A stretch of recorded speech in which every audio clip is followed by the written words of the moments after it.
Olá, gente! No vídeo a seguir vamos conhecer um pouquinho da trajetória do nosso querido Peu Souza, direto de Salvador, Bahia. Peu, que é um grande bandolinista, um grande guitarrista, arrebenta na guitarra baiana também, e vale a pena conferir. Com certeza Peu é um dos grandes nomes do nosso chorinho baiano. Então conheça um pouquinho da trajetória do nosso querido Peu Souza. Abração, Peu! Fica com Deus!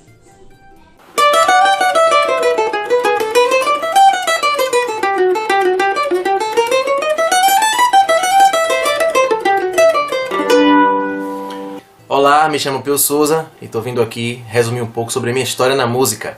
Tenho 30 anos, sou instrumentista, toco bandolim e guitarra baiana e comecei a tocar aos 16 anos, com um cavaquinho. Sempre tive contato com música instrumental, com música regional também, nordestina. E por ser natural de Salvador, meu contato também foi muito forte com a música instrumental do trio elétrico. Então, tendenciosamente, escutei muita coisa do trio elétrico do Dom Osmar e me tornei um fã incondicional, desde criança. Comecei a tocar anos depois, claro, né? Conhecia já o repertório de muito tempo. E quando eu passei a entender, a descobrir a música, é que eu vim associar essa coisa da guitarra baiana, aquela guitarra pequena, aquele encanto que sempre existiu aqui, dessa história da gente, do trio elétrico e da criação, do instrumento, enfim. E passei a me dedicar à música instrumental do trio elétrico. E o advento Armandinho Macedo me fez ter esse link também com a música instrumental brasileira popular, que é o choro. Então eu tentava aprender coisas do trio elétrico, paralelamente também ao choro. E posteriormente comecei a ouvir Jacó do Bandolim, Valdir Azevedo, Zequinha de Abreu, Pixinguinha e tantos outros também que compõem nosso cenário, nossa gama de artistas do choro. Num certo momento da minha vida trabalhei como funcionário público no estado. 2 anos depois eu saí desse trabalho e fiquei, entre aspas, ocioso. Foi o que me fez iniciar de fato como músico profissional, sair de casa e tocar na rua, que essa foi a receita realmente pra gente evoluir. Tocar em casa é sempre satisfatório e incrementador no aprendizado, mas tocar na rua realmente é o que faz a coisa evoluir empiricamente, naturalmente, e eu acho que os resultados são mais efetivos na situação. E passei a frequentar rodas de choro, né? Com o público geralmente mais velho, né? Então era um mix de gerações, todo mundo reunido para fazer choro, para tocar choro. Uns aprendendo, outros muito experientes. Então esse contraste vamos chamar de níveis de musicalidade, fazia que a gente compreendesse o que a gente precisava aprender, por onde a gente poderia caminhar. E conheci o nosso saudoso Edson Sete Cordas, que foi a primeira roda de choro que eu frequentei. Frequentei tocando a roda por pouco tempo, infelizmente, porque comecei a tocar tarde e seu Edson faleceu em 2012. Então eu toquei mais ou menos 1 ano assim na roda de choro com ele. Mas também conheci muita gente do choro de Salvador, da Bahia também, e até de fora também que vinham. Ainda em 2012, comecei a pesquisar locais onde aconteciam músicas instrumentais, rodas de choro e afins, pela noite de Salvador também, porque essa programação de roda de choro geralmente era matinal, finais de semana. E aí conheci alguns locais, alguns bares de Salvador que se fazia música instrumental. Eu já conheci alguns músicos pela rede social, a exemplo de Júlio Caldas, que é um cara a quem eu devo bastante assim ter começado como músico, iniciado minha carreira como músico, porque ele foi a primeira pessoa que me acolheu para tocar choro na noite do Rio Vermelho, que é realmente a referência da música alternativa popular de Salvador. É a noite do Rio Vermelho. E ainda em 2012, Júlio tinha um duo com outro grande amigo meu, que tornou amigo meu, que é Daniel Veloso, nosso querido Roxo Sete Cordas. E esse duo deles, eles faziam repertório de choro, mas num conceito de fato mais intimista, né? Violão e bandolim e tal. E Júlio me convidou para fazer uma participação. Fui uma, fui duas, fui três vezes e aí virou minha casa, né? Essa cultura do choro faz com que a gente chame pessoas, né? A ideia é sempre somar, agregar músicos, agregar pessoas, enfim, famílias. Então era um ambiente muito saudável nesse aspecto. E com o Júlio Caldas eu conheci, né, Roxo. No mesmo ano também, em 2012 foi um ano realmente muito badalado. E numa dessas noites que eu fiz participação com Júlio Caldas e Daniel Veloso, Roxo, outros músicos faziam participações também. E num desses encontros, conheci Saulo Tupinambá, hoje Saulo Tupi, e Lucas Andrade, clarinetista. Saulo pandeirista, né, percussionista, e Lucas, que é clarinetista. Terminou a apresentação, a gente se reuniu. Em Salvador só tinha, salvo engano, um grupo de choro jovem assim, que estava na ativa. Então decidimos montar um grupo jovem, um grupo com novas tendências musicais, novas experimentações, enfim, novas influências. Uma contemporaneidade já que não se tinha no momento em Salvador com tanta popularidade. Eis que surgiu o Quarteto Morro de Pimenta.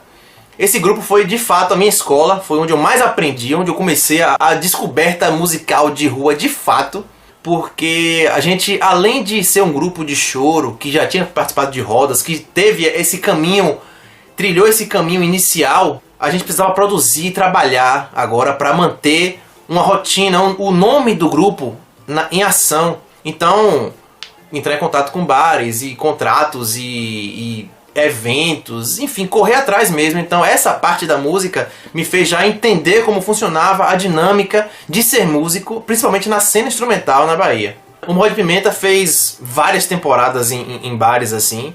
Foram de 2012 ainda a 2015. Fizemos alguns trabalhos fantásticos, participamos até do Festival de Chorinho de Mucugê em 2013. Fizemos temporadas na Varanda do SESI que foram maravilhosas, assim, uma vitrine maravilhosa. Participações de vários artistas, sabe, como Alexandre Leão, Nelson Rufino, Armandinho e, enfim, tantos outros agora que pra listar, enfim, mas só gratidão a essa turma toda que fez com a gente. E tivemos algumas formações distintas porque em alguns momentos o grupo precisava se distanciar por conta da rotina de cada um. Então, um passou na orquestra de outro estado, foi morar fora, outro precisou morar em outro estado, então o grupo se desfazia, a gente remontava com novos integrantes, a exemplo de Gabriel Marques e Elisa Goritsky, que fizeram também parte do Morro de Pimenta, e damos continuidade ao trabalho. Em determinado momento, o Morro de Pimenta precisou parar, por conta da disponibilidade de musicistas, enfim, né? E aí o grupo deu uma segurada.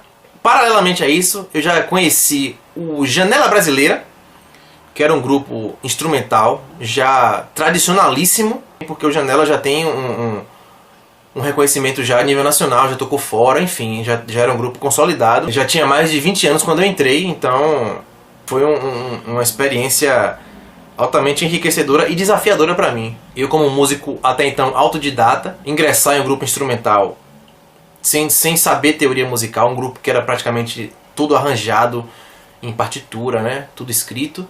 E eu tinha que, de fato, decorar tudo. Isso pra mim foi bem desafiador, porque é um repertório enorme.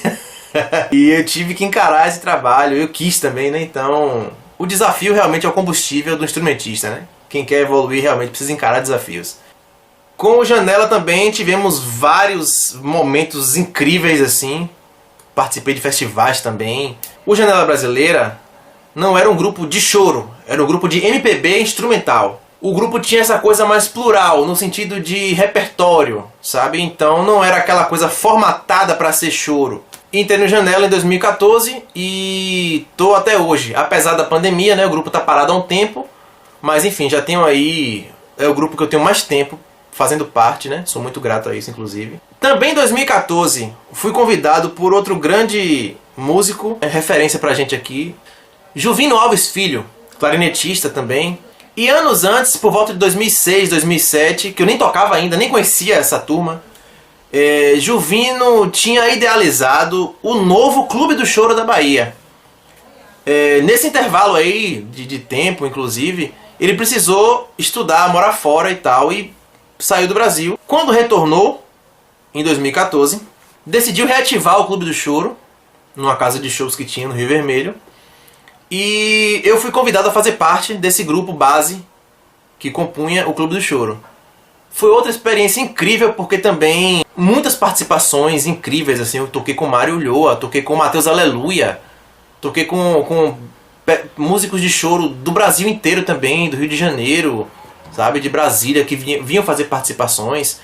Toquei com o nosso grande Cacau do Pandeiro, sabe, então foi uma experiência também, mais uma experiência de choro que me fez evoluir naturalmente, porque tudo era um desafio. Eu tocava 5, 6 choros. A parte disso era mais aquela coisa de Armandinho, trio elétrico e o repertório de Armandinho. Quando eu me vi nessa situação de tocar choro de verdade, aí você tem que realmente tirar leite de pedra e buscar aprender.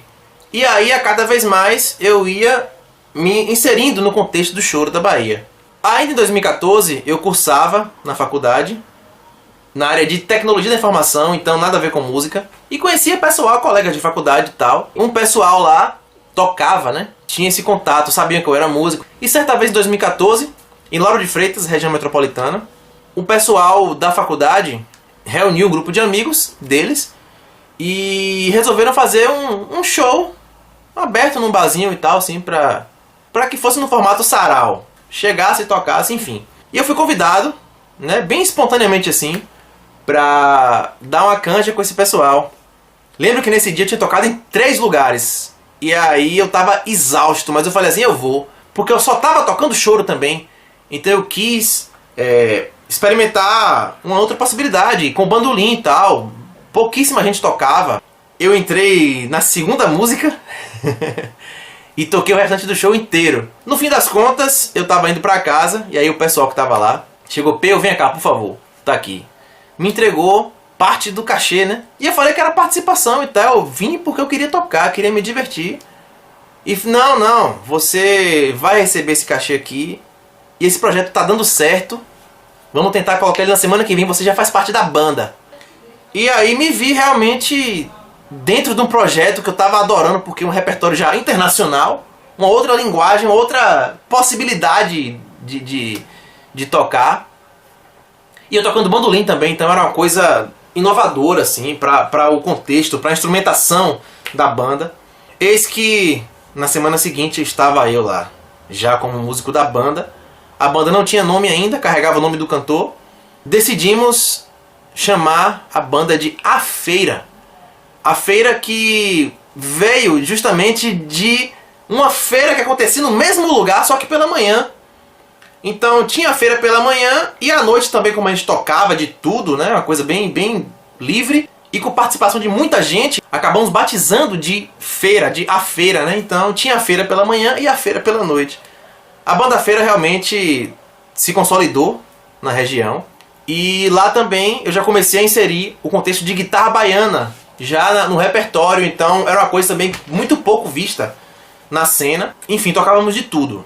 Na banda Feira, inserindo a guitarra baiana no contexto, eu já comecei a entrar um pouco mais, né, no universo da distorção, de timbragem, da música elétrica, né?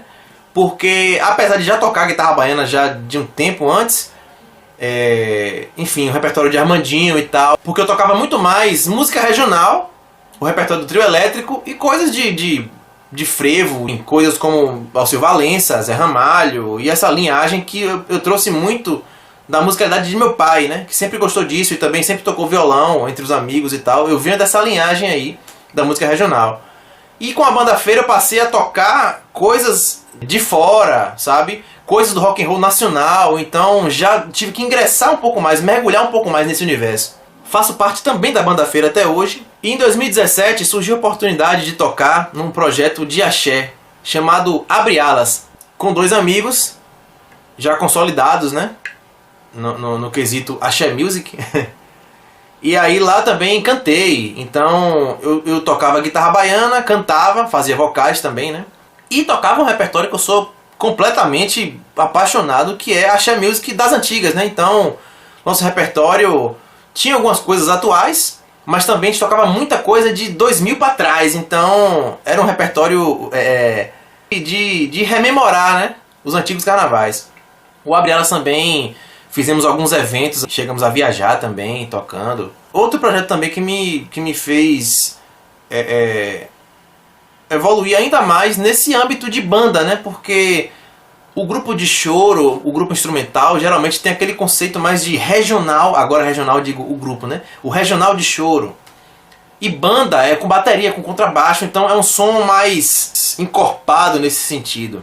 E nesse espaço de tempo, me tornei um músico freelancer, porque a gente acaba fazendo de tudo, né? O que surge, você, na correria do dia a dia, você acaba otimizando sua maneira de tocar, de entender, a percepção também, a gente vai aguçando com o passar do tempo. E aí a gente fiz muitos eventos assim, encomendados na hora, sabe? Junta um grupo de choro aí faz. Aí já conheci muito mais pessoas também da cena. Bandas também. Queriam eventos de banda de pagode, sabe? Banda de rock, banda de MPB. Eu entrava e chegava lá, um ensaio, ou às vezes sem ensaiar também, a gente fazia. E você vai, de fato, evoluindo na rua, não tem jeito. A rua é realmente a melhor escola. Em 2018, teve processo seletivo para a Universidade do Estado da Bahia, a UNEB. E eu não estava nem tão determinado a estudar música assim. E essa oportunidade caiu do céu. E eu falei assim... E aí eu pensei, não é à toa, né? Então eu vou fazer, vamos ver o que vai dar, né? Assim como a música, a gente encara o que aparece, né? Acaba se tornando um perfil de vida, né? Então apareceu a oportunidade de estudar e eu resolvi encarar. Já na UNEB o aprendizado foi extremamente enriquecedor, sabe? Eu evoluí vertiginosamente em pouco tempo e o aprendizado acadêmico tem me ajudado mais a ser disciplinado e cuidadoso até comigo mesmo. Haja vista que eu nunca estudei com metrônomo, por exemplo, e o estudo da partitura requer que você estude com metrônomo. Foi bem difícil no começo assim, sabe? Embora eu ache que precisamos estudar sempre, e hoje eu tenho outra desenvoltura de aprendizagem. E agora, recentemente, ingressei no curso da Pracatum, um projeto idealizado aí por Carlinhos Brown, e com o incentivo da Lei Rouanet, a gente conseguiu montar uma turma aí nesse curso, em meio à pandemia também. E estou estudando processos fonográficos, né? Então já é outro universo da música. Produção de áudio, edição, sonorização. Então a música é um universo infinito em todos os aspectos. E eu digo hoje que eu me encontrei na música. Parece clichê, mas ninguém vive sem arte, ninguém vive sem música. Então você ser músico é mais engrandecedor para o ser humano. E eu não consigo mais me enxergar sem música na minha vida. Seja tocando, seja tendo ela comigo. E sou muito grato à música. O mundo precisa de mais amor, de mais música, de mais arte. Valeu, obrigadão.